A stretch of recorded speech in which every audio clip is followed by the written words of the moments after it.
தமிழ், தெலுங்கு அப்படின்னு மிகப்பெரிய அளவில் புகழின் உச்சத்தில் இருந்தப்போ, தன்னுடைய காதலை வீட்டில் அக்செப்ட் பண்ணிக்கல அப்படின்னு தன்னுடைய காதலரோடு சேர்ந்து பூச்சி மருந்து குடித்தவங்க தான் நடிகை பிரத்யூஷா. மிகப்பெரிய அளவில் புகழின் உச்சத்தில் இருந்தாங்க. மனுநீதி படத்தில் அறிமுகமானாங்க தமிழில். தொடர்ந்து நிறைய திரைப்படங்களில் அவங்க நடிக்க ஆரம்பித்தாங்க. சின்ன வயதிலேயே அப்பாவை இழந்துட்டாங்க. மிஸ் லவ்லி ஸ்மைல் அப்படின்னு எல்லோராலையும் கொண்டாடப்பட்டாங்க.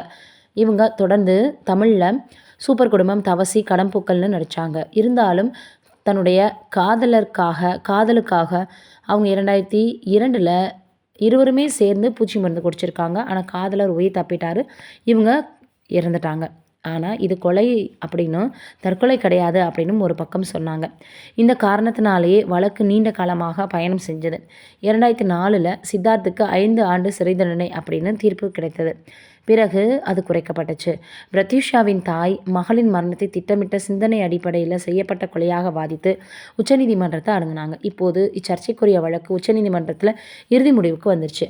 நீதிபதிகள் இரு தரப்புகளினுடைய வாதங்களையும் கவனித்த பின் இனி இறுதி தீர்ப்பு அப்படின்னு விளக்கமான தீர்மானத்தை ஒத்தி வச்சுட்டாங்களாம். இது பலருக்குள்ளும் அறிக்கை பார்த்திங்கன்னா ஒரு அறிக்கைப்பட்ட உணர்வுகளை உருவாக்கி இருக்குது. ரசிகர்கள், திரையுலகினர், பொதுமக்கள் அனைவரும் நீதி கிடைச்சதுன்னு நம்பிக்கையோடு பேசுகிறாங்க.